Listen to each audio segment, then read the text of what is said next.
प्यारे बच्चों, स्वागत है आप लोगों का अपना ही चैनल एसएस एकेडमी में। तो आज इस वीडियो में होने वाला है बड़ा ही धमाका। आज हम लोग करने वाले हैं क्लास 10th का पॉलिटिकल साइंस का मोस्ट इम्पोर्टेंट 50 ऑब्जेक्टिव, जो कि बहुत ही ज़रूरी है और कि हर साल रिपीट होता है और आगे भी आने की पूरी संभावना है।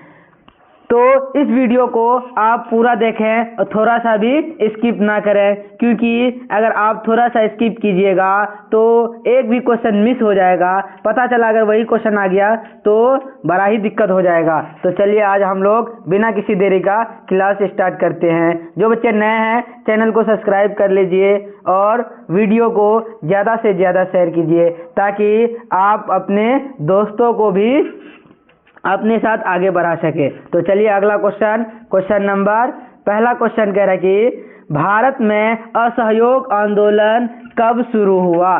भारत में असहयोग आंदोलन कब शुरू हुआ? तो 1920 ईस्वी में। ऑप्शन क इसका राइट आंसर होगा। क्या होगा? ऑप्शन क इसका राइट आंसर होगा। और जलियांवाला बाग हत्याकांड कब हुआ था? 13 अप्रैल 1919 को। कब हुआ था? 13 अप्रैल 1919 को। सविनय अवज्ञा आंदोलन कब हुआ था? 1930 को। कब हुआ था? 1930 को। आपको याद रखना है, जलियांवाला बाग हत्याकांड 13 अप्रैल 1919 को और सविनय अवज्ञा आंदोलन 1930 को। अगला क्वेश्चन नंबर 2। क्वेश्चन नंबर 2 कह रहा है कि हिंद स्वराज पुस्तक किसने लिखी? तो इसका राइट आंसर होगा, क्या होगा? इसका राइट आंसर होगा महात्मा गांधी। हिंद स्वराज का लेखक कौन है? नहीं सॉरी बच्चों, इसका राइट आंसर होगा तिलक, बाल गंगाधर तिलक। तो इसका राइट आंसर होगा क। क्या होगा? राइट आंसर होगा क होगा, बाल गंगाधर तिलक। हिंद स्वराज का पुस्तक किसने लिखा था? बाल गंगाधर तिलक। आपको अगर यही पूछ लेगा कि स्वराज शब्द का सर्वप्रथम प्रयोग किसने किया था, तो किसने किया था? बाल गंगाधर तिलक ने किया था 1895 ईस्वी में। कब? 1895 ईस्वी में। अगला क्वेश्चन नंबर 3। क्वेश्चन नंबर 3 कह रहा है कि स्वदेशी आंदोलन किस घटना के विरोध हुआ? स्वदेशी आंदोलन किस घटना के विरोध हुआ? तो बंगाल विभाजन के विरोध हुआ। अगर आपको क्वेश्चन पूछ लेगा कि बंगाल विभाजन कब हुआ, तो 1905 ईस्वी में। कब हुआ? 1905 ईस्वी में। और जलियांवाला बाग हत्याकांड कब हुआ था? 13 अप्रैल 1919 को। और नमक कानून कब हुआ था? आप लोग कमेंट बॉक्स में बताइएगा कि नमक कानून कब हुआ था। और साइमन कमीशन भारत कब आया था? 1928 को। कब आया था? 1928 को। और साइमन कमीशन बना कब था? 1927 को बना था और 1928 को इंग्लैंड से भारत आया था, जो कि मुंबई में काला झंडा दिखाकर वो गो साइमन का नारा दिया था, लाला लाजपत राय। चलिए अगला क्वेश्चन नंबर 4। क्वेश्चन नंबर 4 कह रहा है कि नमक सत्याग्रह का प्रारंभ कहाँ से हुआ? नमक सत्याग्रह का प्रारंभ कहाँ से हुआ था? दांडी यात्रा गांधी जी ने चलकर शुरू किया था। अहमदाबाद से चलकर कहाँ गए थे? दांडी। और दांडी में नमक बनाकर नमक तोड़ो सत्याग्रह चलाया था, है ना। ऑप्शन ख इसका राइट आंसर होगा। अगला क्वेश्चन नंबर 5।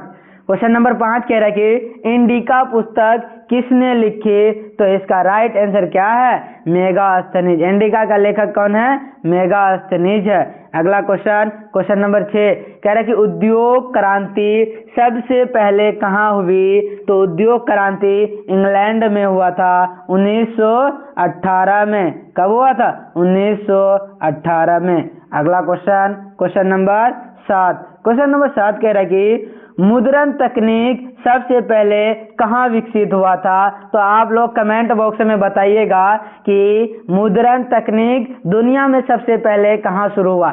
जो पैसा का प्रयोग हम लोग करते हैं, तो ये पैसा का शुरुआत किस देश से हुआ था? आप लोग कमेंट बॉक्स में बताइएगा। अगर बच्चों आपको इस पीडीएफ चाहिए या पीडीएफ चाहिए तो आप इस व्हाट्सएप नंबर से कांटेक्ट कर आप पीडीएफ को ले सकते हैं। नहीं तो वीडियो के डिस्क्रिप्शन में लिंक दिया हुआ है, आप टेलीग्राम में जुड़कर वहां से वीडियो वहां से आप PDF प्राप्त कर सकते हैं। अगला क्वेश्चन देखिएगा, क्वेश्चन नंबर 8। क्वेश्चन नंबर 8 कह रहा है कि ब्लैक होल ड्रेडी किस स्थान पर है, किस स्थान पर हुआ था? तो अगला इसका राइट आंसर होगा कोलकाता। क्या होगा? कोलकाता।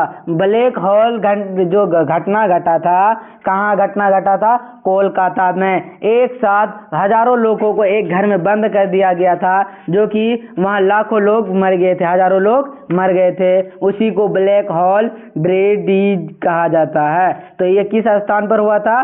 कलकत्ता में। अगला question, question number 9। Question number 9 कह रहा है कि साइमन कमीशन भारत कब आया?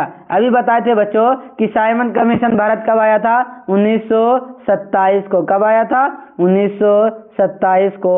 ऑप्शन क इसका राइट आंसर होगा। क्या होगा? ऑप्शन क इसका राइट आंसर होगा। अगला क्वेश्चन देखिएगा, क्वेश्चन नंबर 10। क्वेश्चन नंबर 10 कह रहा है कि पूर्ण स्वराज प्रस्तावना कब पारित हुआ? तो 1929 ईस्वी में लाहौर अधिवेशन में। कब? 1929 ईस्वी में लाहौर अधिवेशन में। और यहीं से 26 जनवरी को झंडा फहराने की शुरुआत की गई थी। झंडा फहराने की शुरुआत यहीं से की गई थी। चलिए अगला क्वेश्चन, क्वेश्चन नंबर, अब हम हिस्ट्री हम लोग देख लिए हैं, अब हम लोग सिविक्स का कुछ क्वेश्चन देखेंगे। तो चलिए सिविक्स का पहला क्वेश्चन है, कह रहा है कि लोकतंत्र में शक्ति का विभाजन के लिए आवश्यक है। तो इसका आवश्यक क्या है? जनता की हितों का रक्षा। क्या है? जनता की हितों का रक्षा। ऑप्शन ग इसका राइट आंसर होगा। अगला question, question number 12। Question number 12 कह रहा है कि भारतीय संविधान को कब लागू किया गया? भारतीय संविधान को लागू कब किया गया? 26 जनवरी 1950 ईस्वी को। और भारतीय संविधान बनकर तैयार कब हुआ? 26 नवंबर 1949 को बनकर तैयार हुआ था। और लागू कब हुआ? 26 जनवरी 1950 को। अगला question, question number 13। Question number 13 कह रहा है कि सदन का निम्न सांसद का निम्न सदन कौन है? सांसद का निम्न सदन कौन है? तो इसका राइट आंसर होगा लोकसभा। और उच्च सदन पूछा जाएगा तो राज्यसभा। उच्च सदन राज्यसभा और निम्न सदन लोकसभा होगा। अगला क्वेश्चन, प्यारे बच्चों अगला क्वेश्चन देखिएगा, क्वेश्चन नंबर 14। कह रहा है कि भारत में राष्ट्रपति चुनाव कौन कराता है? तो कौन कराता है? निर्वाचन मंडल। ऑप्शन ग इसका राइट आंसर होगा। क्या होगा? ऑप्शन ग इसका राइट आंसर होगा। अगला क्वेश्चन, क्वेश्चन नंबर 15। कह रहा है कि भारत में कुल राज्यों की संख्या कितना है? 28। इसका राइट आंसर होगा ख। आप लोग कमेंट बॉक्स में बताइएगा भारत में कुल कितने केंद्र शासित प्रदेश है। आप लोग कमेंट बॉक्स में बताइए कि कितने कुल केंद्र शासित प्रदेश है। अगला क्वेश्चन, क्वेश्चन नंबर 16। कह रहा है कि भारत में कितने प्रकार का न्यायालय है? तो 3 प्रकार का। कितने प्रकार का? 3 प्रकार का। एक जिला लेवल पर होता है, दूसरा राज्य लेवल पर, और तीसरा केंद्र लेवल पर होता है। अगला question, question number 17। Question number 17 कह रहा है कि एक देश एक चुनाव संबंधित है। तो इसका राइट आंसर होगा ऑप्शन ग राजनीतिक सुधार। राजनीतिक सुधार। ऑप्शन ग इसका राइट आंसर होगा। अगला क्वेश्चन, क्वेश्चन नंबर 18। कह रहा है कि राज्यपाल की नियुक्ति करता है तो राष्ट्रपति करता है। कौन करता है? राष्ट्रपति। अगला क्वेश्चन, क्वेश्चन नंबर 19। कह रहा है कि भारत का सर्वोच्च न्यायालय कहाँ है? तो दिल्ली है। हाई कोर्ट कहाँ है? दिल्ली में है। अगला question, question number 20। Question number 20 कह रहा है कि चुनाव आयोग का कार्य क्या है? तो इसका राइट आंसर होगा चुनाव करवाना। किसका कार्य क्या होता है? चुनाव करवाना। अगला क्वेश्चन, सिविक्स का हम लोग देख लिए, अब देखेंगे ज्योग्राफी का एमसीक्यूज। कह रहा है कि भारत का मुख्य फसल कौन सी है? तो भारत का मुख्य फसल चावल है। क्या है? चावल है। कह रहा है कि भारत का सबसे लंबी नदी, भारत का सबसे लंबी नदी तो गंगा नदी। अगर पूछ लेता भारत में बहने वाली सबसे बड़ी नदी तो ब्रह्मपुत्र नदी होता। अगला क्वेश्चन, क्वेश्चन नंबर 23।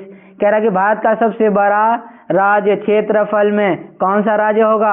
आप लोग कमेंट बॉक्स में बताइएगा। तो भारत का सबसे बड़ा राज्य क्षेत्रफल की दृष्टि से कौन है? अगला क्वेश्चन नंबर 24 कह रहा कि कोयला का सर्वाधिक उत्पादन कहाँ होता है? तो झारखंड में। कहाँ होता है? झारखंड में। कह रहा कि कृषि को क्या कहा जाता है? तो प्राथमिक गतिविधि कहा जाता है। क्या कहा जाता है? प्राथमिक गतिविधि कहा जाता है। अगला क्वेश्चन नंबर 26 कह रहा कि कृषि का हरित क्रांति का प्रमुख उद्देश्य था। हरित क्रांति का प्रमुख उद्देश्य था कि खाद्य उत्पादन को बढ़ाना। क्या था? खाद्य उत्पादन को बढ़ाना। ऑप्शन ख इसका राइट आंसर होगा। अगला क्वेश्चन नंबर 27 कह रहा कि भारत का सबसे बड़ा बंदरगाह कौन सा है? तो मुंबई बंदरगाह है। यह कैसा बंदरगाह है? प्राकृतिक बंदरगाह है। अगला क्वेश्चन नंबर 28 कह रहा कि सौर ऊर्जा किस प्रकार का संसाधन है? सौर ऊर्जा नवीकरणीय संसाधन है। ऑप्शन ग राइट आंसर होगा। अगला क्वेश्चन नंबर 29 कह रहे कि कपड़ा उद्योग का प्रमुख केंद्र कहाँ है? तो मुंबई। कहाँ है? मुंबई। इसका राइट आंसर होगा ऑप्शन ख। इसका राइट आंसर क्या होगा? ऑप्शन ख। अगला क्वेश्चन नंबर 30 कह रहा कि चाय उत्पादन में भारत का प्रमुख राज्य कौन सा है? तो असम। कौन सा है? असम। अगर गेहूं उत्पादन में पूछेगा तो उत्तर प्रदेश। चलिए अगला क्वेश्चन आज यहीं तक रखते हैं। जो बच्चे नए हैं चैनल को सब्सक्राइब कर लीजिए और वीडियो को ज़्यादा से ज़्यादा शेयर कीजिए। जय हिंद, जय भारत।